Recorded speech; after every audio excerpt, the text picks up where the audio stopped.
Syria, অবসান ঘটেছে আসাদের 2 যুগের স্বৈর শাসনের। আর এরপর থেকেই নতুন করে আলোচনা এসেছে পবিত্র এই ভূমিটি। ইসলামের ইতিহাস ও ভবিষ্যৎ জুড়ে এমনকি কেয়ামতের গুরুত্বপূর্ণ কিছু আলামত ঘটবে এই সিরিয়াতেই। এমনকি ঈসা আলাইহিস সালামের আগমনও ঘটবে এই ভূমিতেই। তবে কতটা প্রস্তুত সিরিয়া, বিস্তারিত জানাচ্ছেন আরিফ হাসান।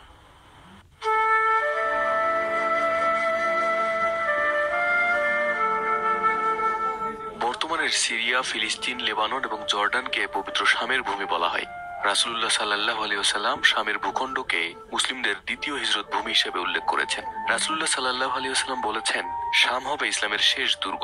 শাম ভূমি হবে কিয়ামতের পূর্বকালীন গুরুত্বপূর্ণ ঘটনার কেন্দ্রস্থল। এখানে ইমাম মাহদীর নেতৃত্বে মুসলিমরা ঐক্যবদ্ধ হবেন এবং দামেস্কের উমাইয়াত মসজিদের সাদা মিনারের পাশে ঈসা আলাইহিস সালাম পৃথিবীতে ফিরে আসবেন।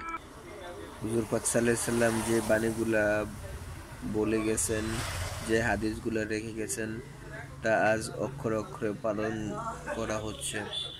হাদিসের বর্ণনা থেকে জানা যায়, ঈসা আলাইহিস সালাম আসার আগেই পৃথিবীতে ইমাম মাহদী এবং দাজ্জালের আগমন ঘটবে। মুসলিমদের একটা বড় অংশ দাজ্জালের বিরুদ্ধে যুদ্ধ করতে থাকবে। শিখর থেকে শিখরে মুসলিমরা দাজ্জালের বিরুদ্ধে যুদ্ধ করতে করতে অনেকটা কোণঠাসা হয়ে যাবে।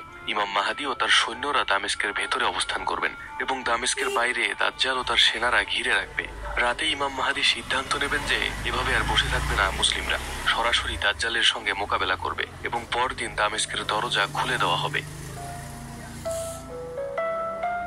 মহানবী সাল্লাল্লাহু আলাইহি ওয়াসাল্লাম বলেন, পরদিন সকালে মুসলিমরা ইমাম মাহদীর পেছনে ফজরের নামাজের জন্য দাঁড়াবেন, ইকামত দেওয়া হবে। এরপর হঠাৎ চারদিক অন্ধকারে ঢেকে যাবে, এতটাই অন্ধকার যে একজন মানুষ তার হাতটাও দেখতে পারবে না। সে সময় দামেস্কের সাদা মিনারের পাশে 2 জন ফেরেশতার কাঁধে ভর করে পৃথিবীতে ফিরে আসবেন ঈসা আলাইহিস সালাম। মহানবী সাল্লাল্লাহু আলাইহি ওয়াসাল্লাম বলেন, কেমন হবে সেই দিনটি যেদিন তোমাদের মাঝে ঈসা আলাইহিস সালাম এবং ইমাম মাহদী দুজনেই থাকবেন? কেউ হয়তো বলে দিবে না, কিন্তু সেখানে উপস্থিত সবাই বুঝে যাবে যে ঈসা আলাইহিস সালাম আবার পৃথিবীতে ফিরে এসেছেন। তিনি মুসলিমদের চোখের পানি মুছে দেবেন, তাদের জান্নাতের সুখবর দেবেন। তখন ইমাম মাহদী সরে গিয়ে ঈসা আলাইহিস সালামকে নামাজের জন্য ইমামতি করার অনুরোধ করবেন, কিন্তু ঈসা আলাইহিস সালাম বলবেন, ইকামত আপনার জন্য দেওয়া হয়েছে, আপনি নামাজে নেতৃত্ব দিন, আমি এসেছি অন্য উদ্দেশ্যে। এই বলে ঈসা আলাইহিস সালাম ইমাম মাহদীর পেছনে ফজরের নামাজ আদায় করবেন।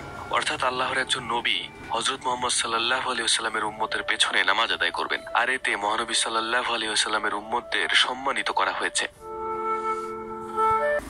আল্লাহ তাআলা হুজুর পাক সাল্লাল্লাহু আলাইহি ওয়াসাল্লামের উম্মতদের কত সম্মান দান করেছেন, আলহামদুলিল্লাহ।